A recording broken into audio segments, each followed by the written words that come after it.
Julio, Julio, wherefore art thou? Julio!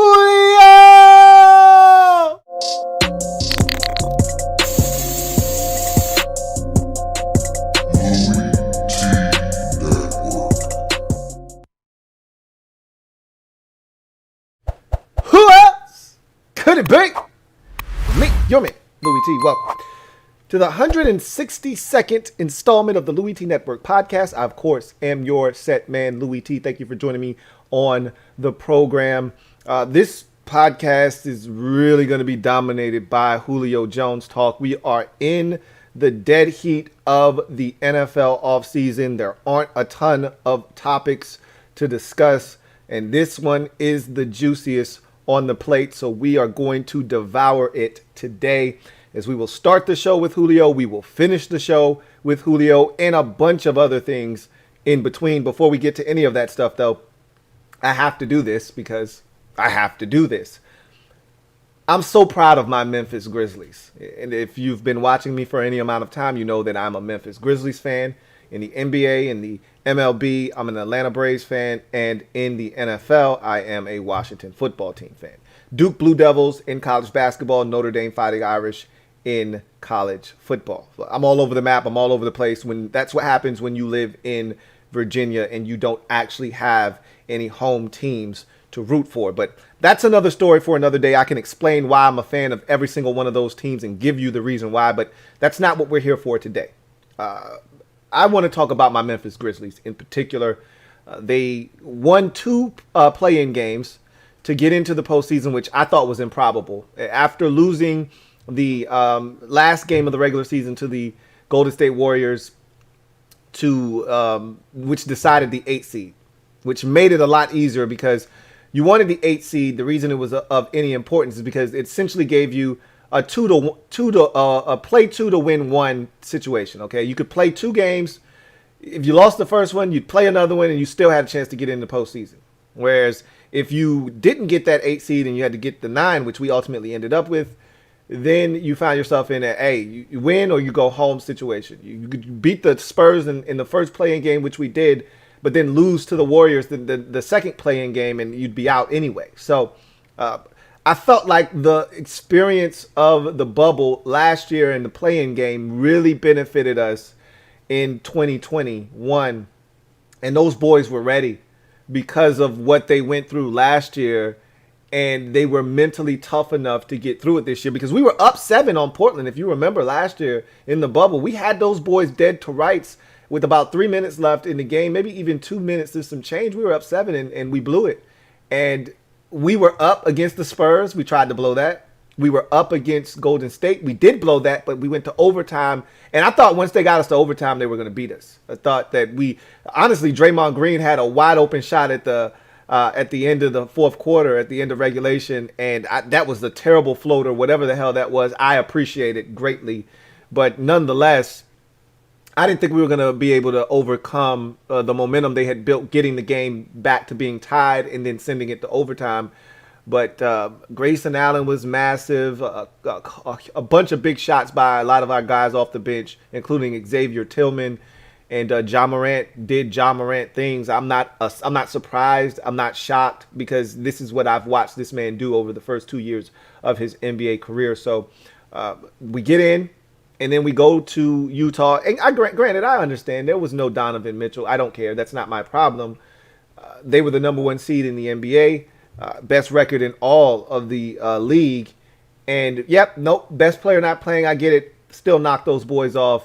And we were up big. We were down big early. We fought back. We were up big, and then we blew that. But we hung on, and we won. And so I don't expect to win this series. I'm telling you all of this to say that I'm proud of them because they're going through the process. They're taking the steps necessary to become a real factor in the Western Conference. And the Western Conference is loaded. And I was talking to my buddy, a couple of weeks ago. He's a Suns fan. So, he's gone through this process as well. His process took a hell of a lot longer than mine did, though, because for years we were in the playoffs every year, 7 straight years with the core that was the grit and grind group with, the Grindhouse with Tony Allen and Mike Conley and Zach Randolph and Mark Gasol and, those were the core four, we would call them, okay? Of Gasol, Randolph, Allen, and Conley. Now, the other parts around them changed all the time, but that was the core four. And we went to the postseason 7 straight years with the core four. So there was only like a 3 or 4 year break from the postseason for us, and now we're back in it. Maybe a year or two ahead of schedule, similar to my Braves. When we were the baby Braves and nobody was expecting anything from us, we got there maybe a year or two earlier than anybody expected. Well, here we are. We're crashing the party, and we're getting that invaluable experience. And I love the fact that they were able to go on the road and win. We're going to make this a series now. Whether Donovan Mitchell is going to play in Game 2. That's abundantly clear. He wanted to play in Game 1. They thought, and this is the arrogance of the Utah Jazz, he probably could have played. If this were a Game 7 or a Game 6 or a decisive Game 5, he would have played. They looked at us and they said, it's the Memphis Grizzlies. we swept them in the regular season. We're good. We don't need Donovan Mitchell to mop these boys. We should be able to take care of business without him. Give him another few days of rest. Remember, the next game's not till Wednesday. So they were thinking in their mind, he doesn't play today. Give him 3 more days of stem treatment and rest and rehab, and he should be ready to go by Game 2. So they thought they could steal an extra 3 days. Gotcha. Now you're down 0-1. We've stolen home court advantage. We did what we set out to do, which was get 1 in Utah. Now I want to be greedy. I want to get 2, but that's nor here nor there. Let's move on. I don't want to talk your head off about my Grizzlies, but I'm so proud of those boys for what they've done to this point and getting into the postseason and now winning the first game. Anyway, I digress. Let's jump into the show for today. And I told you this is going to be dominated by Julio Jones. Again, we're in the latter stages of May.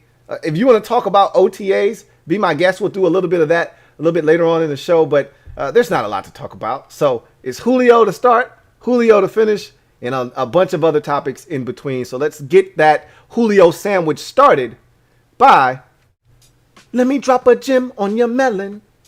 Open your mind, let your conscience be free. You're now rolling with your man, LouieTeeNetwork. Let me open you up, get you thinking a little bit. Let me drop this gem on your melon. So, obviously, anybody with 2 eyes and just 1 working ear heard what happened today. Julio Jones is called up by Shannon Sharpe. I guess he didn't answer. He calls Shannon back, and they have a conversation on the air. Now, we're going to get to the ethics of all of this a little bit later on, but I got 3 big takeaways from what transpired today with Julio Jones. Number 1, let's start with what started this whole media firestorm, because Julio, it's been common knowledge that he wanted out of Atlanta. He requested a trade, and they have honored his ability to seek a trade. So this isn't new news, even though Adam Schefter and Ian Rappaport have both went out of their way to stress to everyone. And this isn't new news. Like Julio saying that I'm out of here, this has been in the works for a while now. The Falcons have been trying to move this guy prior to the draft. Like, this isn't new. I hope you guys know that. No, I was aware of this. I can't speak for anybody else out there. I was aware of this. They knew what the contract situation was. You knew what they were trying to do. You get a new GM in here. He didn't trade for Julio. And not to say that he wouldn't love to have Julio. He would have loved to have had Julio 3-4 years ago, before he signed this new deal, before Julio was pissed off, lost his drip in the lake, when he was out there having a good time and wanted some new money. And they gave him this ridiculous contract that they knew that was going to come back to haunt him eventually. They knew that. But Julio was upset. They wanted to keep their superstar quiet. So they did what they had to do in the moment. But as all of these contracts usually do, it's going to come back to bite you in the ass. And it's doing that right now. So they've got to do something about it. So let's move that aside, though. Number 1 is Julio's choice of apparel. When are these guys going to learn? I don't understand why you put yourselves in these types of predicaments. If you didn't want this to come your way, why are you wearing a Dallas Cowboys hoodie anyway? Now, maybe the Cowboys were his favorite team growing up as a kid, and he still follows them, and he still roots for them. But, you know, his loyalty lies with the Atlanta Falcons and their fan base. And so it'd be one thing if he were wearing a Philadelphia Phillies sweatshirt or hat. And Atlanta Falcons fans who happen to also be Atlanta Braves fans are like, yo, Julio, what's up with that, bro? That's like one of our most hated rivals. What are you doing? That'd be one thing. It's a different sport. You can do like a lot of people made a big stink about LeBron going to an Indians game wearing a Yankees hat. LeBron is a Yankees fan. LeBron is I shouldn't say that. I don't know if he's a Yankees fan or not. Because when they were making their run to the World Series that one year, LeBron was going nuts like he was a Cleveland Indians fan. I don't know. LeBron's a different cat. He's a different specimen. He does. These guys do whatever the hell they want to do. But it's a different sport. He's not a baseball player. LeBron's a basketball player. He can wear baseball apparel for a different team, whatever. Who cares? That's what he chooses to do. One of my rules is that generally, and if you're a Washington fan, you'll say, well, Louie T, you actually wear a Nationals hat on the Washington show. I only do that because of the W that is on the hat and the colors are Washington colors. I despise that hat. When I was growing up, it was cool. Oh, man, that's dope. But as I got older, I'm like, I don't need to be wearing any other hat or any other shirt or jacket or anything that doesn't jive with my rooting interests. Doesn't make any sense as you get older. When I was younger, I just wanted to match and I wanted it to look sweet. Shoot me. You get older, you're like, nah, can't be rocking a Vegas Raiders hat because the black hat is dope and you got on some sweet, eights that are black, silver, and white. And you're like, yo, that Raiders hat would go perfect with my eights. I'm not in the 12th grade anymore. That shit doesn't make any difference for me now. So, Julio has to know better, though. Much like Kaepernick back in like 2013 or whenever the hell it was, when he wore the Miami Dolphins hat and everybody jumped down his throat about it, you can't do that. Now, it's a little different for Julio now because he feels like he himself is sort of a free agent, like he's kind of on the market. But still, why? And maybe he wanted to do that. Maybe he wanted to create a stir. Maybe he wanted to create interest. Or maybe he just wasn't thinking at all because obviously he didn't post the picture. Somebody else took the picture and posted it and somebody saw it and said, hey, Julio Jones is wearing a Dallas Cowboys sweatshirt. He's wearing a Dallas Cowboys hoodie. What's up with that? Well, I don't know what's up with that. I don't know why Julio decided to do that because he knew what was going to come about wearing that Dallas Cowboys sweatshirt. I don't know why guys do things like this. And look, he can wear whatever the hell he wants. He can wear whatever he likes. Yeah, he can wear whatever he wants. But and just like we say, you can say whatever the hell you want. Everybody, it's a free country. I can say whatever. You're right. You can say whatever you want to say, but you are not free from the consequences that come from what you say out of your mouth. You are right. You can say whatever you want to say, but you're not free from the consequences that comes from what happens from what you just said. Just like you can wear whatever you want, but you're not free from the scrutiny and all of the lights that are going to be shined on you because of what you decided to wear. Why? This doesn't make any sense. That's number one. That was dumb. But he can do whatever he wants. He's a big boy, and if he can handle all of the extra scrutiny and all of the extra questions and things that are going to come his way, have at it. 2, we all saw him on Undisputed today. That made its rounds. If you haven't heard it or seen it by now, you're living under a rock, or you were at work and you weren't privy to internet access or your social media accounts. That's fine. I'll explain it to you quickly. Shannon Sharpe was on Undisputed with Skip Bayless. We all know Skip Bayless is a massive Dallas Cowboys fan, has been covering the team for many, many years. And so those two are having their back and forth spiel as they normally do. Obviously, we all saw the picture with Julio Jones and the fan taking the picture. He's got a Dallas Cowboys sweatshirt on. That led Skip Bayless to believe, hey, this guy, Michael Irvin even tweeted that out and said, oh my God, this championship if this guy comes to Dallas. And so all Dallas Cowboys fans were excited, like, wait a minute, this guy, is he sending us a subtle message here? And is this cryptic?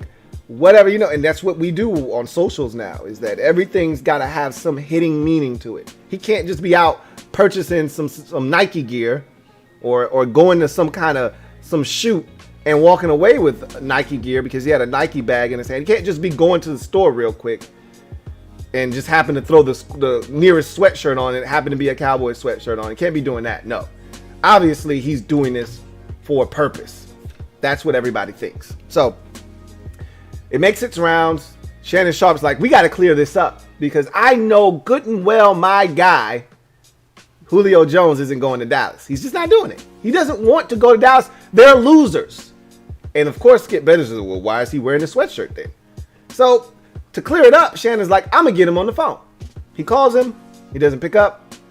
Then Julio calls him back. And so Shannon goes into his whole spiel. Thank you for calling your favorite uncle back and this, that, and the third. And he's like talking to him and he's saying, hey,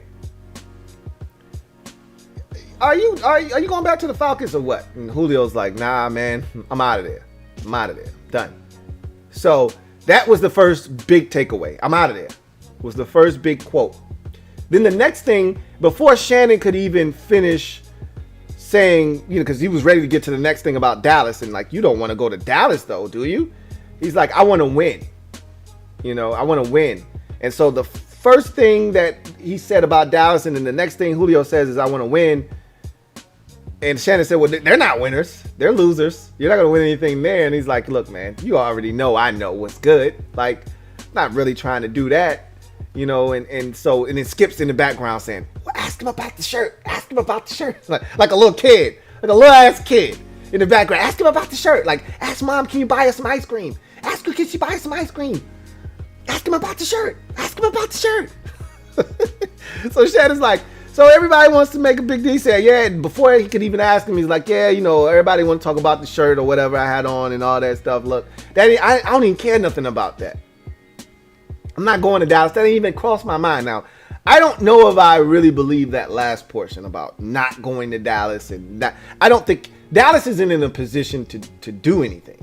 That's why he's not going there. I don't think there was no interest in Julio whatsoever to go to Dallas. I think if Dallas was in a position, first of all, they don't need another receiver. That's the last of their problems. They don't need to tie up any more money in a big name wide receiver. That's the last thing the Cowboys are looking to do. So I don't even know why Cowboys fans were getting excited about this. He's not a corner.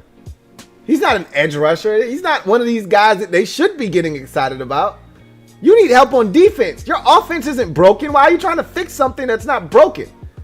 You got the most integral part of your offense back. Everything else was intact, essentially. Now the offensive line, we'll see. But you got Dak Prescott back. The receivers were fine. Tight end position's okay. Running back is fine. You're good. It's not a problem on offense. But he's not going to Dallas. They don't have the means to do this. They don't have the need to do this. They don't have the resources to do this. It doesn't make sense. Honestly, there aren't many teams that are in a position to take on a 32-year-old aging receiver that's had injury issues of late, that has a salary cap number of north of $9 million and is a $23 million cap hit the following year. Not many teams are in a position to take on that as we sit here on May the 24th. However, the fact that he said, I'm out of here and I want to win, it to me speaks to the fact that, yeah, he's not going back to Atlanta. We all expected that. I told you guys I didn't think he was going back to Atlanta. It's just a matter of but when he gets traded and where he gets traded to. I think that's the bigger questions that need to be answered. And then I want to win suggests that I'm not looking to just go anywhere. If Cincinnati came calling and said, hey, we'll offer up XYZ, and they're not going to do that because they just drafted their own number one wide receiver, and they've got other guys that were already there. But I just threw them out as an example of a team that's not close to winning anything of note. He's not looking to go to Cincinnati. Okay? He wants to go to a contender. So I found that interesting too, even though at this point of his career, why would he want to go anywhere else other than a contender? I mean, it makes sense. But some guys, you'd be surprised that winning isn't as high on the priority list. Some of these guys are like, look, man, I would love to win, but I want to get paid. I feel like I need to get paid. And we'll talk about a guy that is kind of in that kind of position, you know, when we get to a little bit later on in the show. But takeaway number 3 from this Julio situation that uncovered itself today. Shannon Sharpe telling Julio he was live on the air after the fact. Shannon probably should be slapped for that. Like, if you were my favorite uncle before that call and you didn't, like, if there wasn't a discussion about this beforehand, like last night he talked to Julio and was like, yo, I'm going to call you on the show tomorrow. And when I call you, we're going to be live. If that wasn't a discussion that was had beforehand, which I doubt it, because Shannon Sharpe is arrogant enough to think that he can just call up somebody and you know, flaunt around and toss around his clout like, hey, I got status. I got these dudes' numbers in my phone and I can call them at any time. So he strikes me as one of those people that wants to show you I can shit on you by opening up my phone and scrolling down to the J's and hitting Julio and having him pick up. So I don't think this was hey, I'm going to call you tomorrow. I'm going to be live on the show. Is that okay? Is that cool? Yeah, no problem. And then when he called him, Julio was busy. So he didn't pick up, but he's like, yo, I told him I was going to talk to him, so let me call him back.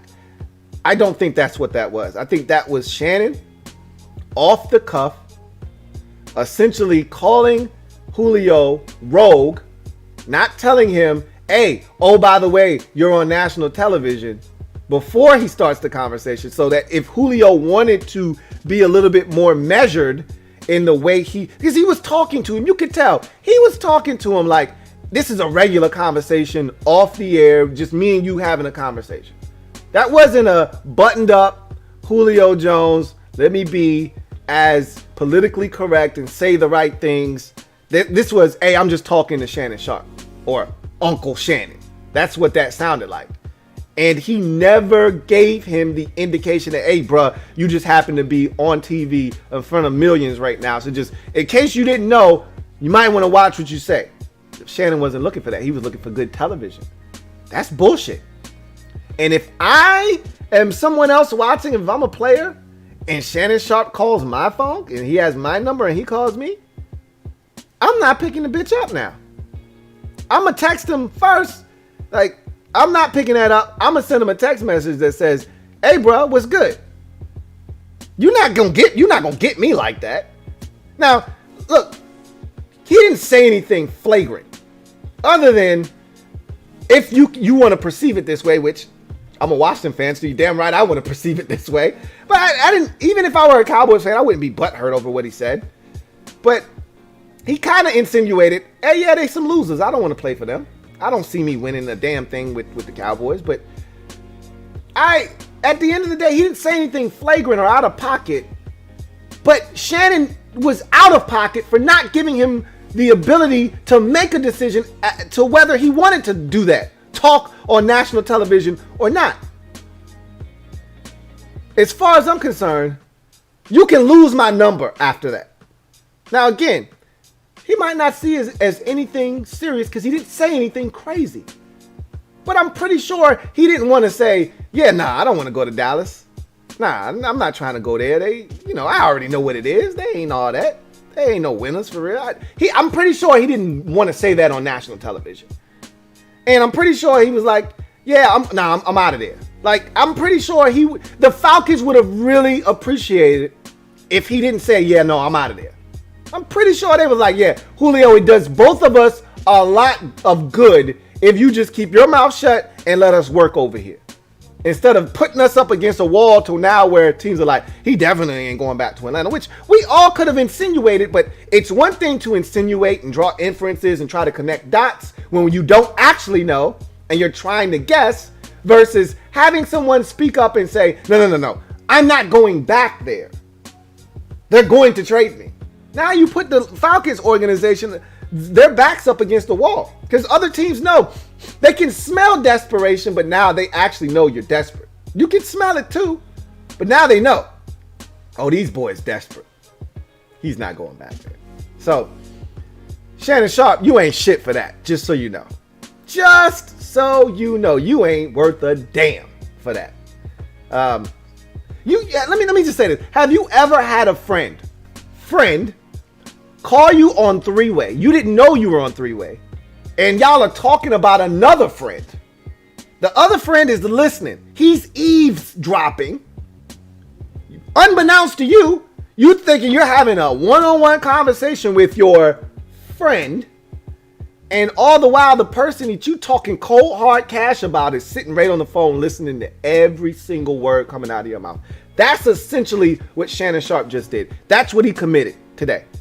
If, and it's a big if, because I don't know, if he didn't tell Julio beforehand, if there wasn't a discussion beforehand, hey, this is what I'm thinking about doing. I'm going to call you up on the show tomorrow. Is that cool? And Julio said, yeah, it's all good.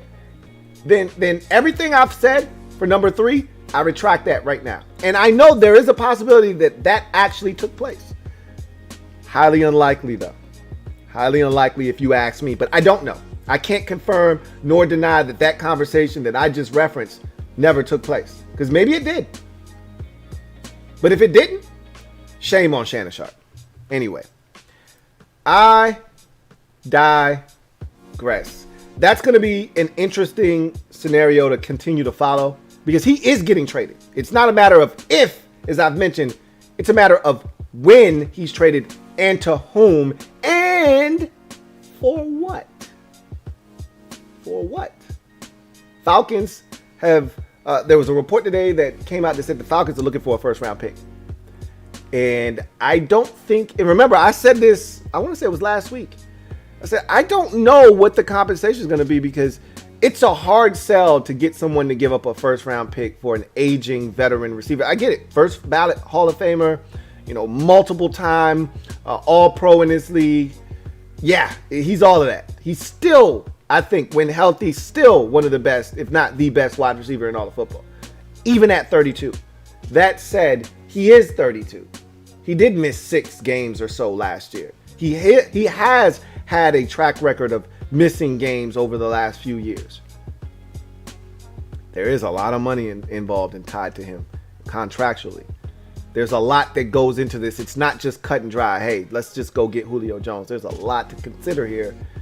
And so I think that asking price that the Falcons have may have to come down. And you know what makes it maybe a little bit easier for a team to stomach is if the Falcons approach this like the Eagles did with Carson Wentz and say, hey, tell you what we'll do. How about you give us a conditional first? So it'll be a second round pick. And if he doesn't play and we're going to have a 17 game schedule, if he doesn't play in 12 games, it's a second round pick. If he plays in any more than 12 games or 12 or more games, so he only misses 5 games, we get the first round pick. Done. But again, that's only half of the equation. Somebody's also got to be willing to eat the money that comes with that. We'll talk about that later on in the show. So let's transition to our next segment. But before we do, got a word from one of our sponsors.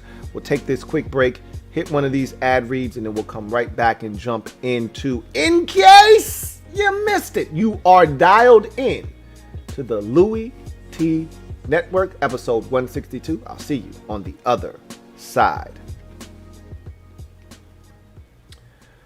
Want to thank the people over at Manscaped for supporting this podcast and sponsoring this podcast. And spring has sprung. We're heading on a crash course straight to summer. And with that comes the heat and musty arms, balls, and anything else that has hair. Unnecessary hair at that. And that's where our good friends over at Manscaped come into play because they're going to take care of all the unnecessary, unwanted hair that you have, whether it's under your arms, whether it's in your nose, whether it's in your ears, or whether it's below the waist. And I'm talking about pubes, okay? Manscaped's got whatever tool you need for the job, starting with their brand new 4.0 lawnmower, which is the best on the market in terms of below the waist trimming. Takes care of all of your needs down there. And again, with their skin safe technology, That thing takes care of everything, and it's not going to nick you up or cause any problems. They also have the Weed Whacker, which I myself am now a user of. Gets rid of all the nose hairs and ear hairs and anything else you may have issues with. For me, that was a big one. Needed that. They've got so many other products. The Crop Preserver is a great product. It's a ball deodorant that you put on after you get out of the shower. Towel off thoroughly, make sure they're nice and dry, and then put on the Crop Preserver. It's just like deodorant, except for your balls. I mean, how great is that? You put deodorant under your arms, right, so you don't get musty. Same thing with your balls, your jewels, all right? Your man stones, okay? Take care of them, all right? For too long, you've been neglecting your friends down there, okay? Start treating them the way they need to be treated. Manscaped's got all the tools for the job. And in case you need a little bit more help, they've got a perspirant, an antiperspirant, if you will. A little spray that you can put on down there. Their Crop Reviver that gets you back in the game, gets you where you need to be until you get to your shower. They've got a bevy of products that you can shop on their website, manscaped.com. All right, put in the promo code LouieT to get you 20% off and free shipping. Father's Day is on the horizon, okay? What better gift you can get for the big guy or your uncle or your brother or your nephew than Manscaped? They might not see it coming, but boy, they will thank you when they get it, okay? So once again, hit manscaped.com, put in the promo code LouieT to get you 20% off and free shipping. That's manscaped.com, promo code LouieT, get you 20% off and free shipping. Look, if you're going to do the job, get the right tools for the job. And remember, I'm telling you this, firsthand experience. Your balls will thank you. So let's get to our next segment, and it's In Case You Missed It. So let's jump into In Case You Missed It and talk about some topics. We're going to start with Aaron Rodgers. In case you missed it, Aaron Rodgers, not at Packers, voluntary OTAs. Is this a surprise to anybody? I mean, this was like news today, and I'm like, okay. It's just like the next one that I'm going to talk about. Okay. Like, what do you want me to do? You want me to get excited? You want me to be upset? You want me to be surprised and shocked? What kind of emotion are you looking to evoke out of me? Because I'm like, okay, isn't this what we all thought was going to happen? Like, did you expect him to show up? Like, he wasn't just demanding a trade or not happy with the organization. Did you expect him to show up to the first OTAs of the offseason? Like, all right, don't worry about it. There's nothing to see here. We're all good here. No. He didn't show up today. Who thought that he was? Who thought that he was going to show up? Okay. Yeah, they're voluntary. Voluntary. Everybody's got voluntary, OTAs.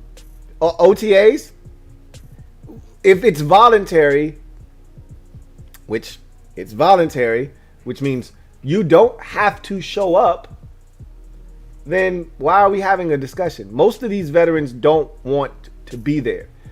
When you hear that 85%, 88%, that's a great number, but you know what that also represents? Most of the young guys that are on the roster, especially if you got a young team. Yeah, 88, 90% of the guys are going to be there. Why? Because they're young and they're trying to be impressionable. They know that, hey, look, I don't have any wiggle room to not show up to this thing. I got to be there. And that 10 to 12, 15% of guys, 20% of guys, they're veterans. You're not going to cut me. I don't have to be there. What difference does it make? I'll see you when it's involuntary, when I have to show up. This isn't one of those times. Aaron Rodgers wasn't going to show up to this. He may not even show up at the involuntary OTAs. If there's even a such thing, I don't know if the CBA did away with involuntary OTAs. Highly unlikely. But we'll see. I don't expect him to be there either. We'll see what happens. Anyway, in case you missed it, Deshaun Watson isn't budging, still wants out of Houston. Okay. Like, did you think that all of these allegations was going to make him want to run back to Houston? Like, oh my God, nobody else supports me.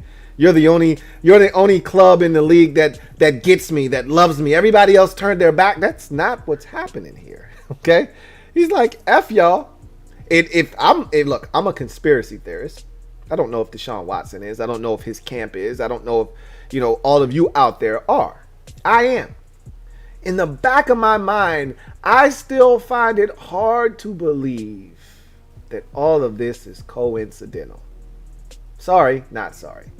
The lawyer that's representing all of these women, and I don't want to call anybody a liar, and I don't want to say that these are fabricated stories or any of this stuff. It's too many for me to feel that way. If this were, one or two women, three women, maybe, okay, maybe. When you get up there damn near, 25, okay, that's different. Can't get it 25 different people on one accord to just make some shit up. But I think we could talk about the particulars of these transactions and these meetings, but that's nor here nor there. The conspiracy theorist in me says that lawyer and the owner of the Texans live in the same neighborhood, right? Deshaun Watson wants out of Houston. And then all of this shit just comes up. I'm not saying. I'm just saying. Now, again, there may be no validity to that, no truth to that, and I don't want to put that out there as a thing, because that's not necessarily how I feel about it, but it has crossed my mind multiple times. Anyway, if I'm Deshaun Watson, maybe that's crossed my mind too, and I'm like, these bastards are the reason I'm in this position, in this predicament. They don't want me to leave, and they think this is their way of holding on to me, or devaluing me so greatly, diminishing my value to next to nothing that I can't be traded. Just something to think about. But at the end of the day, he doesn't want to go back to Houston, nor should he want to. I don't blame him. They've been a mess, and they haven't handled any of this right. And the fact that your franchise quarterback, and again, I can't confirm nor deny this, but when I listen to legends in Houston like Andre Johnson say, Jack Easterby is the problem, I think he's getting this sense from guys like Deshaun Watson that Jack Easterby is a problem. You hear this from veterans and legends of the game in Houston telling you, you need to get rid of this dude, and you're going to look me right in my eyes and say, not only am I not getting rid of him, I'm going to elevate his status within the organization. If you really think that I want to be here after you disrespect me like that, you told me I'm going to be a part of this process and that process, and then you go ahead without me, and then the guy that I feel like is tearing this organization to shreds and bringing it down to its knees is being elevated even higher. I got to get the hell out of here, man. You don't get it as an owner. You don't get it. So he's still not budging. He still wants out. Okay. Didn't think that would change. And again, he's got a lot of things on his plate. There was a video that surfaced of him working out. And I know a lot of people at this moment don't really want to see that. Like, you got a lot of shit going on right now. I don't want to see any videos of you working out. But there are also some people out there like, I don't give a shit about all the stuff going on off the field. What can we get for Deshaun Watson? I want to see you working out because I want your ass here in XYZ, city with XYZ team. He may not even play a single snap this year. If this investigation draws out and there's a bunch of inconsistencies on both sides and this thing takes a lot longer than they expect, he may not see a single snap this season. He may not see a single snap just because the Texans won't trade him and he doesn't want to play for him. But he may not even be eligible to play for any team for that matter, even if the Texans were able to move him, because he may be put on some kind of exemption list, or some kind of list that will not allow him to play. So that's a different discussion for a different day. But we're still in I won't call it infant stages of this anymore as we start to near towards June. we're getting closer and closer to the start of training camp, that's when we start getting towards a deadline. That's when we start talking about, all right, let's find out how real this shit really is. We're not there yet. When we hit July and we hit that deadline for the franchise tag and then we could start to smell training camp around the corner, that's when a decision like this starts to become big, and the NFL is going to then have their hand forced. What you going to do with Deshaun Watson? Is he going to be eligible to play? Are you going to put him on a list? And then that's when we can start getting to, oh, he didn't show up for the start of training camp. Oh, it's been 3 days now. Oh, it's been a week now. Oh, these fines are starting to amass and accumulate. And that's when you realize, oh, he ain't bullshit. He ain't playing. He ain't coming back. But we'll see. Because remember, they can't wipe away the fines anymore. This isn't like old times where you can just take the fines and say, all right, you're back in good faith. Don't worry about those fines. We'll get rid of those. We're just glad you're back. That's not the case anymore. If you decide to miss a day or 2 or 3 or 4 or 5 of camp and it just continues to build and amass, that money's coming out of your pocket. You're making a conscious decision to say, I don't give a shit. So we'll see if that happens or not. In case you missed it, Melvin Ingram visiting the Miami Dolphins. And, you know, it's funny because I looked at Melvin Ingram and I said to myself, when healthy, he's a problem. Physical in the run game, can still get to the quarterback. But I didn't realize how old he was, number one. He's like 32 years old. Didn't realize that he had gotten there. It just felt like he wasn't in the league that long. But obviously he's been in the league for a while now. He's had some injury concerns throughout his career. And he's in the twilight stages of his career, is what it is.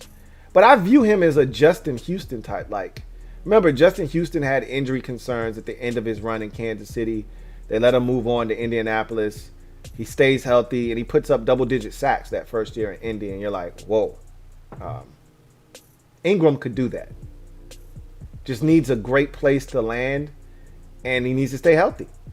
Maybe Miami is exactly what the doctor ordered for Melvin Ingram, but he's interesting. There are several guys that are still available in free agency that are veterans. Obviously, Dick Sherman is probably at the top of that list, but Melvin Ingram is another one of those guys that I'm looking around at and I'm saying, he'll find work somewhere. He'll find work.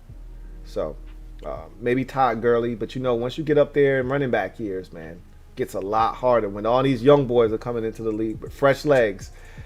It gets hard to sell somebody on a 1994 Toyota Camry. It gets really tough when I got a 2018 or 2020 Camry right here in front of me, and I got somebody saying, hey, it ain't going to cost you that much. It ain't going to cost you that much. It's tough. Anyway, in case you missed it, I still find this fascinating right here. Tim Tebow signs a 1-year veteran minimum contract in Jacksonville. So 1 year, $920,000 to have an opportunity to compete. Most people have run with this. Oh, he's on the team. They're making a massive mistake. No, he's getting a chance to compete at tight end. He may not make this football team, but he's getting a chance to compete. That's not my problem. My problem is people now view head coach Urban Meyer as being, quote unquote, in over his head because of this move with Tim Tebow. I'm like, are you guys kidding me? Seriously? Because of one move, he's in over his head? Now, I get it. So I read an article, and a lot of what was in the article was based off of a conversation that the person writing the article had with former Jet quarterback McElroy. I don't know why I can't remember his first name, but he played at Greg McElroy, played at Alabama, and was on the Jets roster at the same time Tim Tebow was on the Jets roster. If you remember, Dirty Chez was there, and that was right around the time when the Jets had went to 2 straight AFC championship games and They were still a good ball club. Tebow ended up there, I think, right after that, if I'm not mistaken. Like, maybe, I think they had those 2 runs to the AFC Championship in like 07 and maybe 08 or 09. And then Tebow might have gotten there, I don't know, 2010 maybe? I don't know. Anyway, he said that in the locker room, they loved Tim Tebow. Great guy, awesome teammate, yada, yada, yada. But they could not stand the media attention that he garnered. A lot of guys resented it, and it drove a wedge in the locker room. So he said that was a problem in itself. He said, secondly, Tebow, at one point with the Jets, they were looking to convert him to tight end because obviously he couldn't play quarterback. And he said he was awful at it. This was back when he was a football player and in football shape, which he is trying to get himself back into now. He's like, he was awful making that transition. But I think, too, when you say that, and when I was reading it, I'm saying, okay, I get that. But I think Tebow in his mind still was looking at himself as a quarterback then. Like, he wasn't willing to give up on his quarterback dream at that point of his career yet. He wasn't ready to concede that I can't do this at the NFL level and nobody's going to give me an opportunity to do it. So I've always said this, and I tell Washington fans this all the time because they love to play the, hey, switch this guy to this position game. They love to play that game. Hey, take Landon Collins, put him at linebacker. Okay. Did Landon give you permission to do that? Did you check that out with Landon? Did he tell you that was okay, that he wanted to do that? Because if he didn't, then you can't just move a guy to linebacker. You can't just say, hey, we want you. Now, if Landon's on board with that transition, then yeah, it might work. But if a guy tells you, nah, that's not what I view myself as. I'm a XYZ. I'm a fill in the blank. And you try to tell them, no, actually, this is what we had in mind for you. That guy's not in college anymore. You don't get to just tell me, hey, you're no longer a DB, you're now a wide receiver, or vice versa. Or you're no longer a defensive tackle, you're now an offensive tackle. You don't get to tell me that. I'm not looking to find my way into the league. No, I'm already in the league. I'm a veteran. I've earned the right to be a safety and not play linebacker. And Tebow at that point, probably in his mind was saying, you know who I am? I'm Timothy mother effing Tebow. One of the greatest college football players, not Florida Gators, not greatest college football player of the last decade, greatest college football players ever. I'm one of the best to ever do it. You know who I am? You trying to tell me I can't do it at this level? I led the Denver Broncos to a playoff win against the Pittsburgh Steelers. You trying to tell me I can't do it? Yeah, that's exactly what we're trying to tell you, but he wasn't trying to hear that shit then. So I don't think he was giving his best effort. Remember, there were multiple opportunities for him to make that transition to tight end, and he turned them all down, including the Patriots. I think the Eagles offered him an opportunity to come in and try to make that conversion over to tight end. He's like, no, I'm a quarterback. Okay. So even though Greg McElroy said they tried to do it, I don't know how hard they tried or how hard Tim Tebow tried to make that switch. However, he said, look, he's been out of the league since like 2015 or whatever it was. I think 2012 is the last time he actually played. 2015 was the last time he actually was on a roster and had an opportunity. It's like, what are we doing right now?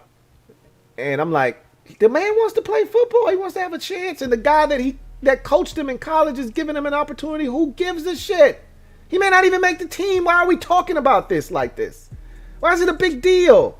Because other guys could have that opportunity. So what? That's their roster. It's one spot. Could a 24-year-old undrafted tight end have a chance? Sure, he could. What difference does it make? It's an undrafted tight end. He's not keeping somebody good off the football team. That man is probably 88 of 90 players on the Jacksonville Jaguars roster right now. You guys are crying over that? What are we talking about here? I just don't. And Urban Meyer's in over his head because he decided that he wants to bring the Tim Tebow media circus back to Jacksonville. Okay, that's his prerogative. If he can't handle it, he should know what he needs to do. I don't know if this was driven by jersey sales. Tim Tebow was killing it there, and we knew he was going to. I don't know if this was driven by just pure, interest, or if this is a real football decision. And I don't think Herb is out here looking for clout. Like, I'm going to bring Tim on just so that people can be talking about the Jacks. He's not coaching at Florida or Ohio State anymore. He doesn't need to drum up interest in his program so that more recruits will want to sign. He's on an NFL. He's coaching an NFL organization, one of 32. He's a grown-ass man. He doesn't have to sell his program to anybody. Either you're in or you're out. I don't know, man. This stuff gets me worked up because I'm just like, what are we doing here, guys? Like, why are we so fired up about Tim Tebow getting an opportunity? Why are so many people? You got ex-players talking about, oh, I do this to him, and oh, he can't do this, and why are they doing it? Like I stick his dick in the dirt, and I'm like, Rob Ninkovich, why is that necessary? What are we doing here? If you want to come with the Kaepernick angle, I don't agree. I've already talked about that on a separate podcast, so I don't need to rehash that. But okay, fine. If that's your angle, knock yourself out. I don't agree with it, but okay. But honestly, why are we upset about Timothy Tebow trying to get back into the league? I really don't understand why this is a problem. For years, we begged Barry Sanders to come back. We begged him. Please, Barry. It was over a decade he had been gone, and teams were still like, hey, man, we got a spot for you if you want to come back. Barry was like 67 years old. They're like, hey, we got a spot here, Barry, if you want to come back. If Calvin Johnson next year decided, hey, I want to play football again. When's the last time he played football? I don't know. If Andrew Luck decided in 3 years he wanted to come back, would you say he hasn't played in this league since 2018? Why would anybody give him a job? No, you wouldn't do that. So why are we doing that to Tim Tebow? No, he's not on Andrew Luck's level. No, he's not on Calvin Johnson's level. Who gives a shit? He wants to play football again. They're giving him a chance. Why does it matter to you? That's all I'm saying. I don't understand. Anyway, I digress. In case you missed it, Bashaud Breeland not happy. Not happy. There's no air quotes here. That's for the next one. He's not happy with being lowballed again. So here's Bashaud Breeland. Let me give you a synopsis of where he's coming from. So here's Bashaud Breeland for the third consecutive offseason on the free agent market. And for the third consecutive offseason, everybody's looking out at him out of the side of their eye like, oh, it's you again. And he's like, bro, I've been in this league busting my ass for 7 years. And y'all know I play ball. That's why I keep getting work. Excuse me. And y'all, every time I take one of these gigs, one of these 1 year, $5 million gigs that y'all throw at me, Chiefs done did it twice. Every time I go out here and I ball for you. I'm durable. Y'all put me up against the other team's best receiver, and I run with these boys. I do what I do. Yeah, I pick up some penalties here and there. But I'm out here for y'all. I'm out here. I helped the Chiefs win a Super Bowl 2 years ago. I even had a pick in that game. Why can't I get my bread, man? Like, what's the problem? I had one opportunity after my rookie deal expired with Washington to go to Carolina to sign a 3-year, $27 million deal, and somehow he hurt himself. I failed the physical. That contract got rescinded, and now I've been on a steady diet of 1-year deals. What the hell is up? So he goes to Minnesota, and he's thinking, hey, they got a bunch of young boys out here. They need a veteran like me to come show them the way. They're going to pay me. And apparently, Mike Zimmer sits him down and is like, hey, we really like you, Bashaud. We like you so much. We want to extend you this 1 year, $5 million deal. He's like, bitch, you serious right now? 1 year, $5 million. The same shit I just came from Kansas City on. He's like, yeah, you not excited about that? Hell no, I'm not excited about that shit, man. When y'all gonna stop disrespecting me like I don't be out here playing ball? So let's walk it back a bit. Why is he so pissed off? Why is he so frustrated at being lowballed again? And he's like, and just so y'all know, I like to rap. I don't rap. Like, stop that shit. Like, because I remember that was a narrative in his days in Washington, especially towards the end when people tried to find reasons not to like him. Oh, you know, he's got because he had a little rap song or whatever. He had a video and everybody, oh, he's worried about rapping instead of playing football. Like, why can't dudes do multiple things? It's amazing how fans love to put players in boxes. If Dame Lillard is out here playing the violin, well, he shouldn't be playing the violin. He should be out getting up shots. He should be shooting jumpers and improving his game. Go sit your dumb ass down with that stupid ass take. He can't be playing the violin. He should not be playing musical instruments. He should be shooting a basketball. Like, these dudes have other interests outside of their sport. It's just like you. You work behind a desk. You shouldn't be outside going shopping. You should be behind your desk on your computer looking up more files. What kind of bullshit is that? I do that from 9 to 5, Monday through Friday. In my off time, I do whatever the hell I want to do. It's just crazy how that works. But Breland was like, look, man, look at my history. The man's never made more than $3 million in any given season in his career. Never amassed. And remember, Uncle Sam is reaching in and grabbing his piece of the pie. Unless you live in one of these tax-free states and you're playing in one of these states where the tax is not taken out of your check, Uncle Sam is getting in and he's getting his. He's never made more than $3 million in any given season in his career. And remember, he wasn't a first-round pick. So those first 2 or 3 years on that rookie deal, those are lean years. You don't see any real money until the back end of that rookie contract. And that's only like a few mil, if that. Bashaud Breeland has made just north of $10 million in a 7-year NFL career. Think about that. Let that shit resonate. 7 years in the league, he's barely made $10 million. And I say that with all due respect to us, all of us, I include myself in that discussion, that are out here struggling, trying to make a way. $10 million, and you're looking like, did you really just say only? We're talking in relative terms in his profession where dudes are making money hand over fist for the things that he provides on a football field. I know lesser dudes that have signed 3-year, $30 million contracts than Bashaud Breeland. Just so you know. And he's like, I just want my 3-year, $33 million contract. He said, you know what the crazy part is? I ain't out here begging for somebody to break me off with this 4-year, $50 million contract. He's like, I'm not asking to break the bank. I just want what I think I deserve. I don't know what that number is, but he was willing to take $8 million per in Carolina. What, 9? I think it was 3 years. Either 24 or 27. It's either 8 or 9 per year. That's all he's looking for. It's some stability, a multi-year deal north of $7 million is, I think, what he's ultimately looking at. And nobody will give it to him. Nobody will give it to him. And he's fed up.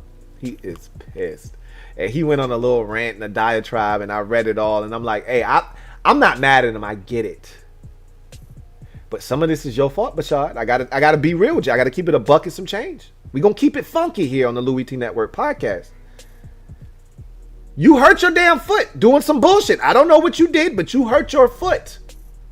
And that's how you failed that Panthers physical. You were going to get that 3-year, multi-year deal worth, $24 or $27 million with probably roughly 12 to 15 of it guaranteed money. You were gonna get that deal. You effed that up. That was your doing. Now, after that, after you played well for the Chiefs, after nobody else would give you that multi-year deal, and you had to go back to Kansas City and take another 1-year deal, Now that you're out on the streets again looking for work, and the Chiefs are like, hey, you know what we do? We got that 1 year deal for you right here, baby. And he's like, man, F that 1 year deal. I'm tired of signing that shit. I ain't getting no younger. At some point, I can't convince somebody that I'm worthy of a 3 year deal if I keep taking these 1 year deals. It's interesting. We'll see what happens with Bashad, man. I feel for him. But at the same time, I'm like, hey, bruh, it's a part of the game. You know what it is. You know what it is. In case you missed it, Russell Wilson, repeatedly very happy with the Hawks offseason. And this is on the heels of him speaking out about not having as much control as he would like. I told you this was the Tom Brady syndrome. Tom Brady went to Tampa Bay, and look, I think that's been blown out of proportion, but seemingly he had a lot of influence as to what went on in Tampa Bay. Rob Gronkowski, Antonio Brown, them really I won't say reconstructed, but reinforcing the offensive line. I think that move to move up one spot to ensure that they got Tristan Wirfs was all because they knew they had Tom Brady and they had to protect him. So you look at all of the things that they were able to do, and I think a lot of that hinged upon watching Brady go year one to Tampa and win a title. And so this is the offseason that Russ is excited about. They added Gabe Jackson, a guard that is a really good interior offensive lineman, got from the Raiders in a trade. They added Gerald Everett, tight end of the Los Angeles Rams, who was in the division. They got to see him. They know what kind of an athlete he is. Russ was excited about that, apparently. And they added, and remember, the Seahawks only had like 3 or 4 picks in the draft, which is crazy. That's like the anti-Seattle Seahawks draft. They would have probably much rather had 14 picks than just 3. But they got Dwayne Eskridge, a wide receiver out of Western Michigan, who I loved in this draft, to take the place of David Moore. And apparently Russ is really in love with that selection as well. So he feels really good about what they've done this offseason. So they're in a good spot. Okay, we'll see. That's good. I'm glad, because I didn't want him to leave Seattle. I'm like, come on, man. Why are we doing this? He's supposed to be in Seattle. Go Hawks. Like, that's who he is. So, I digress. In case you missed it, I don't know if you guys heard this story or not, but reportedly, Detroit got a Campbell, but not the Campbell that they really wanted as their head coach. So, obviously, the Detroit Lions settled in on head coach Dan Campbell and made him the next coach of the Detroit Lions this offseason, and he started talking about biting off kneecaps and whatnot, and it was entertaining, and I got a good kick and chuckle out of it and a good kick out of it. But reportedly, that wasn't the Campbell that they really wanted. They actually wanted Iowa State head coach Matt Campbell. And remember, when we were talking about head coaching candidates early in this offseason, before the season was even done, when we were still in the postseason and, teams' regular season was over, and we were talking about head coaching candidates and what guys we thought would land where and what guys from the collegiate ranks could potentially get a job. One of the names I brought up to you that was gaining some traction and some steam was Iowa State head coach Matt Campbell. And I said, this is a guy that I think a number of NFL teams are interested in, but I don't know if he's interested in making the leap from collegiate ball to the NFL. Turns out, maybe he was, maybe he wasn't. Maybe Detroit just wasn't the right fit for him. Don't blame him there. But he turned down, get this, reportedly, and again, I can't confirm nor deny this, but reportedly he turned down an 8-year, $68.5 million deal from the Detroit Lions. That is a ton of money to turn down. You're talking about every bit of $8.5 million per, essentially. That's a lot of money to say no to. And he's making some good money, trust me, at Iowa State. I'm pretty sure They got wind of all the NFL coaches that were interested in all of the bigger time collegiate programs. Because last time I checked, Iowa State isn't a powerhouse. I'm pretty sure they gave that man a very lofty and lucrative extension to stay at Iowa State. So he's probably making some really good money. And I don't know how much he loves it at Iowa State, but pretty sure he signed it and he's making some really good money at Iowa State. But that's a lot of money, man. I know a lot of NFL head coaches who ain't making that kind of bread. Okay. I know. It's amazing what they're shelling out to these college coaches to try to prime away from the college game. You saw what Matt Rule got, and I talked about how that's a lot of money for a dude who ain't never done it at this level. Now, he's had experience. He was with the Giants organization, and he's been in the NFL game, so it's not like it was foreign territory for him. I can't speak about Matt Campbell's background and if he's been in the league before as a offensive or defensive coordinator or, this kind of coach or offensive line or D-line or whatever. Can't speak to any of that, what his background is in or what he's done in the past, but that's a lot of money. So, and you know what? All money ain't good money, and all jobs ain't good jobs. Good for him to be able to have the intestinal fortitude to say no. That's a pretty damn lofty job offer, if I may say so myself. But in any event, they got a Campbell, just not the real Campbell they were after. And if I'm Dan Campbell, I don't really give a shit. My feelings are not hurt that I was not the first Campbell on your list, but I ended up getting the job, and I'm going to try to make the best of it. So we'll see what happens with the Detroit Lions and Dan Campbell moving forward. Got a super chat here. I want to take this real quick before we move on. It's from my guy, Silver Villains. Thank you for the super chat. Greatly appreciate you. Who writes, can you settle a debate for me, Louie T? Who's the better receiver, Chad or Keyshawn Johnson? I give the edge to Chad. At their peaks, I don't know if it's close. It's Chad Johnson. Keyshawn Johnson, for me, was always nothing more than a possession receiver. He never had wheels. He just had some size, and he had tremendous hands. But Chad Johnson had the ability to get vertical. He had the ability to separate and win one-on-one matchups. And he was a nightmare to deal with Chad Johnson. Whereas Keyshawn, to me, I don't think he was ever really a vertical threat. Like, I could drop Chad Johnson in today's NFL, and he'd fit in just fine. Like, he'd be one of the top receivers in the league. Keyshawn, on the other hand, I think he'd be more of a back shoulder fade dude, I don't think he'd be separating from a lot of these corners consistently. They'd be in his hip pocket. He'd have to use his size as a deterrent to separate, and I think he'd do a good job of it. I still think he'd be productive. I just don't think he would be as dominant as Chad Johnson. I think Chad Johnson is the better of the two wide receivers. So that's going to do it for In Case You Missed It. Let's wrap this show up with garbage time. And we're going back to Julio. We started the show with Julio. We're going to finish the show with Julio. And I want to take the Julio discussion and turn it in a different direction. So we've talked about the whole undisputed thing and him wearing the shirt, the Cowboy shirt, and him talking on air, whether it was unbeknownst to him or not. And we talked about all of the different angles of that and my three takeaways from that whole ordeal.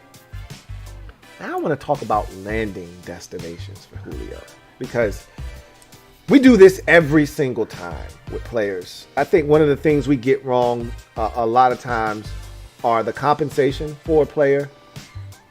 Because we, in our minds, think, well, this is what they should get for this guy. And then we start reading articles and people are throwing out random, compensation, and we just run with it.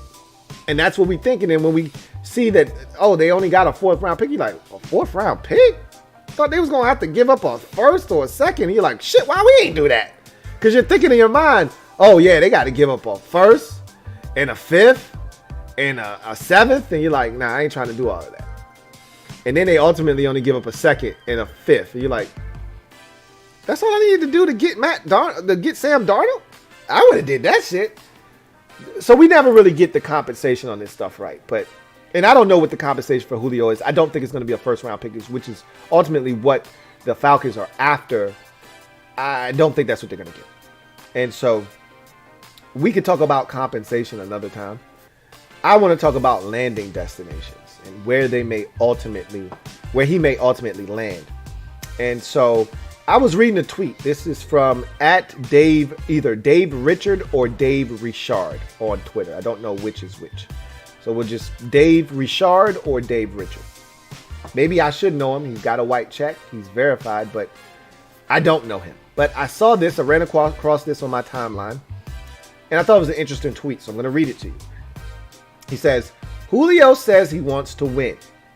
He also probably wants to get paid the entirety of what his 2021 contract says. Here are the teams with $9 million or more of cap space and a wide receiver need and considered a contender in 2021. So here are the teams that meet this criteria that Dave Richard or Dave Richard has set aside, which is $9 million or more of cap space, which is what it's going to take to fit Julio in 2021 onto your salary cap. All right. A wide receiver need. So he's saying these teams need wide receiver help. They could use a number one or use an upgrade at the receiver position. And they're viewed as a team that could be contending for something meaningful in 2021. And if you add a guy like Julio Jones to the table, it really amplifies what that team could be. So those are the three prerequisites to landing on this list. And these are the 6 teams he came up with the cap space, with the need, and in a position to compete for something meaningful in the upcoming season. Washington, Indianapolis, LA Chargers, San Francisco 49ers, Arizona Cardinals, Baltimore Ravens. So let me go through that list one more time. Washington football team, Indianapolis Colts, LA Chargers, San Francisco 49ers, Arizona Cardinals, Baltimore Ravens. So the first thing that jumped off the screen at me when I looked at that list is twofold, because I'm a Washington fan. So the first thing I said was, oh shit, this guy thinks we're a contender. Maybe, just maybe, around league circles, we're viewed as a contender. Oh shit, let me find out. That was the first thought. Then, after getting over the initial euphoria of, oh shit, maybe we got people thinking we could do something, make a little noise, then I got offended. Bitch, we don't need no receiver. Why are we on this list? We don't need help at receiver. We got stuff. We got shit. I can't be mad.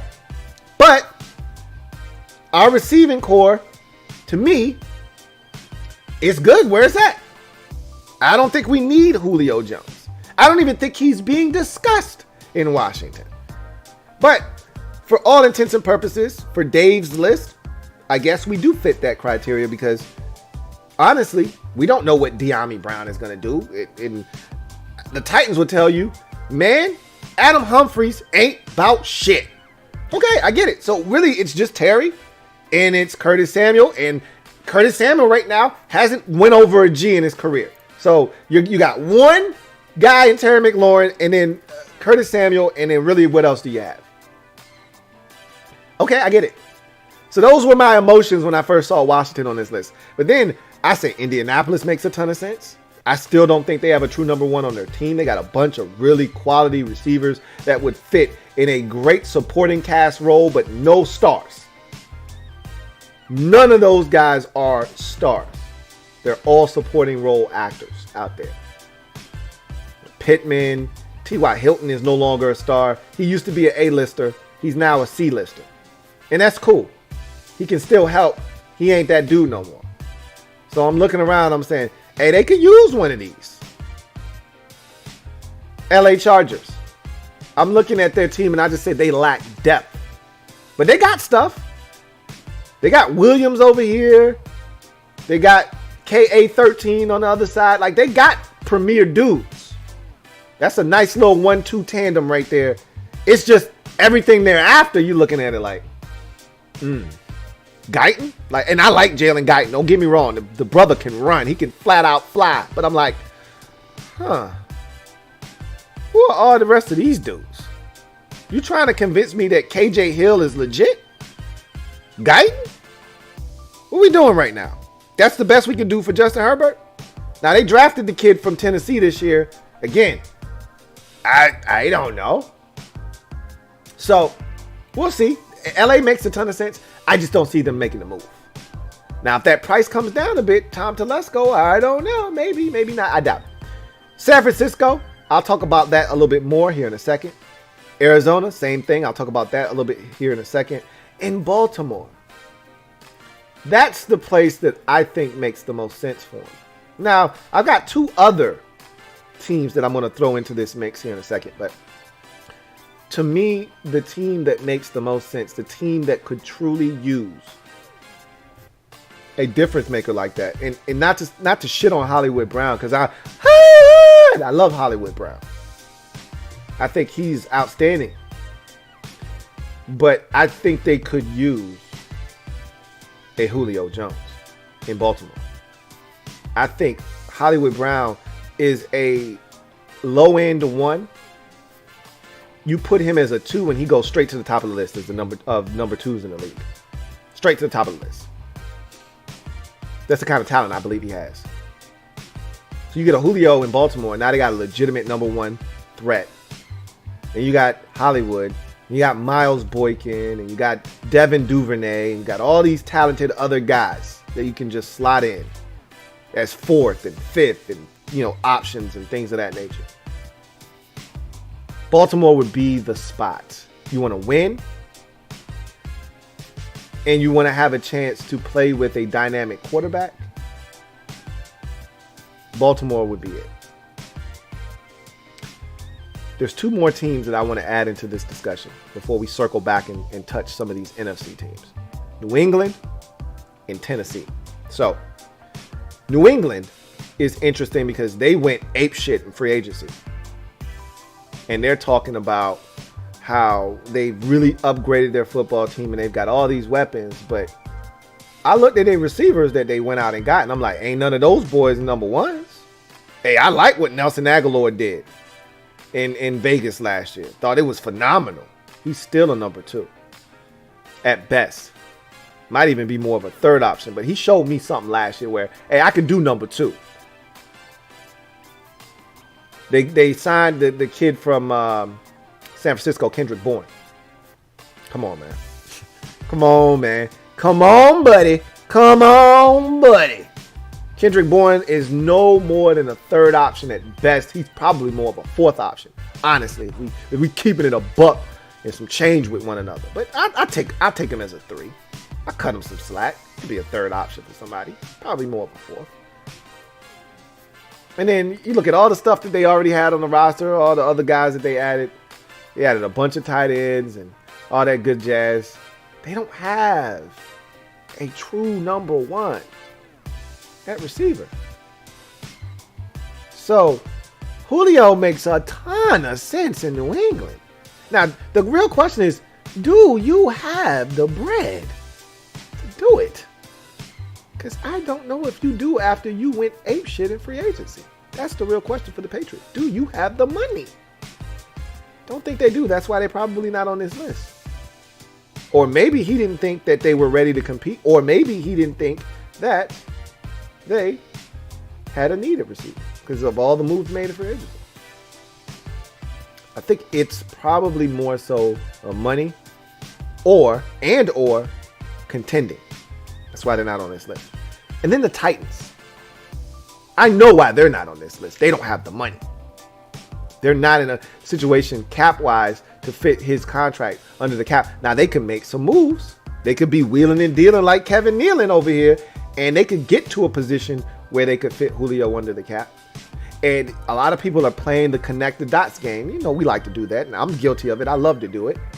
And they say, hey, I see this dude over here working out with Derrick Henry in the gym. We know that A.J. Brown idolizes him. That's why he wears the number 11. He already said, I will give up 11 if this man comes here. He's my idol. I would love to play with this dude. I would give anything to play with this guy. I grew up worshiping this dude. I model my game after him. So we know there are ties there. Tennessee could use, like, A.J. Brown is really good. He's really good. But they lost Corey Davis. And I told you, I don't mean to be funny, and I'm not trying to be funny. But, and I told you, anytime somebody says no disrespect, or I'm not trying to do this, or I don't mean any harm, but then the conjunction comes. But every word that then follows is going to be some sort of disrespect or referendum on that player or subject matter that you were referring to. I don't mean any disrespect, but Josh Reynolds is Josh Reynolds. And he's cool. He's not a number 2 in this league, though.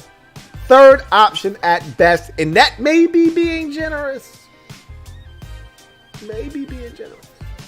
So, they could definitely use a Julio Jones out there in Tennessee, man. Even if Julio isn't at the level that he once was, and I don't know if that's the case. I don't think that's the case. But even if he lost a step, it goes from a 4.39 or whatever it was he ran to like a 4.45. And he's still better than 90% of the receivers in the league. And he's still the best receiver the Titans would have. So they could definitely use an upgrade in Tennessee. I just don't know if they're in a position to do it. But I wouldn't count anybody. I wouldn't count New England out. I wouldn't count Tennessee out. So here's another thing that I found interesting. And this is what I wanted to say when I was going to double back to these NFC teams.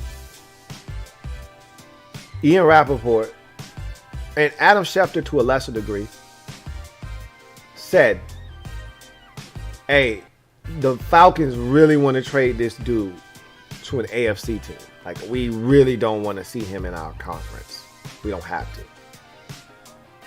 And I've stated this. If you can. Now, it doesn't always work out that way where you're able to ship a dude off to the opposite conference. Maybe nobody in the AFC is biting. Maybe those lines aren't biting. Those fish aren't biting over there. And an NFC team like Arizona's like, look, man, I give you everything you want. What's good? Like, talk to me. Why are you trying to avoid me? I'm telling you, I'll give you a conditional 2 that could turn into a 1. I'll give you that conditional pick you're looking for. Why are we sitting here playing around? Ain't nobody else giving you that, or you would have took it already. Let me get that, man. Stop playing. Maybe that gets the deal done. Nobody else wants to do it. However, they would prefer to ship him to Indianapolis or the Chargers or the Ravens or the Patriots or the Titans. They would much rather do that than to ship him off to San Fran or Arizona or somebody like that, or Washington, somebody that they got to see potentially in the regular season, and definitely if they want to get where they're going in the postseason, they got to run past them. They don't want to do that. That's not what they're looking to sign up for. So these are interesting teams. Indianapolis, and there's a history with Kyle Shanahan and Julio Jones going back to his days in Atlanta as their offensive coordinator when they went to the Super Bowl. So there is a little bit of history there. I don't see him landing in San Francisco at all, just like I don't see him landing in Washington. Indianapolis makes a ton of sense. So does Baltimore. Arizona is another team that would make sense. But I think that them signing A.J. Green, it's A.J. Green, kind of says, look, that's the veteran we signed. We're not looking to trade for Julio Jones. We're not looking to do that. So I don't think Arizona's in this mix. I think it's really Indianapolis, Baltimore, New England, and Tennessee. I think that's the market right there. I really think that's the market right there. But interesting stuff, man. He's going to get traded. He's going to get traded. It's not a matter of if. It's when and to whom and for what. Can't stress that enough. But that's going to do it for me, your man Louie T, on this 162nd installment of the Louie T Network podcast. I do have a super chat that I need to get to quickly. So I'm going to knock this out real quick, and then we will get out of here. Joshua Hutchins, thank you for the super chat. Greatly appreciate you. My guy Joshua Hutchins writes, Packers GM better be on that phone. And look, Gutekunst is right now just trying to make sure that Aaron Rodgers is still in Green Bay before he does anything else. Now, you know, bringing a Julio Jones on board would be awesome, and it would definitely help sway in bringing him back. But Aaron Rodgers is like, I don't need a Julio Jones. It'd be great, but you know, you'd be better off using that money to re-sign Davante Adams and to give me a new damn contract. Like I don't need you to bring me any more weapons. You failed to do that in the draft for the last 3-4 years. Now, if you're gonna do anything, you need to break me off with a new contract and some guarantees that go along with that contract, including you're not gonna trade me and I'm gonna be your starter for the next XYZ amount of years. And then you need to focus on bringing back Davante Adams and some of these other dudes. So it'd be interesting to see what Aaron Rodgers would be able to do with a guy like Adams on one side and Jones on the other side. But realistically, it ain't happening. Like I said, it's probably a handful of teams: Indianapolis, Baltimore, New England, Tennessee. I think it's a handful of teams that are realistically in this discussion. I wouldn't rule Arizona out. I wouldn't rule the Chargers or San Francisco out. But I think it's a lot less likely that he ends up with one of those three teams than he does with the latter four that I mentioned, or the former, which is Indianapolis, Baltimore, New England, or Tennessee. But we will see. Anyway, I digress. That's going to do it for me, your man, Louie T. Thank you guys for joining me on episode 162. Can't thank you guys enough for chopping it up with me. I want to send a quick shout out to all of the mods out there holding it down. Really do appreciate you guys for doing that. And I also want to implore you at this moment to subscribe to the Louie T Network for more great content. If you haven't already done so, please turn on that notification bell so you don't miss a thing, and hit the like button if you haven't already done so. I really do appreciate all of you out there, and if you could hit the like button, that would be greatly appreciated. Until next time, I am your man, Louie T. Get off the bench, get in the game, and chop it up with me, your man, Louie T, as we continue to break down all things in the National Football League. Until next time, I'm your man, Louie T, signing off. Get out of here. Enjoy the rest of the NBA playoffs. We'll come back and do it all again on Wednesday. Have a good one. Louie T.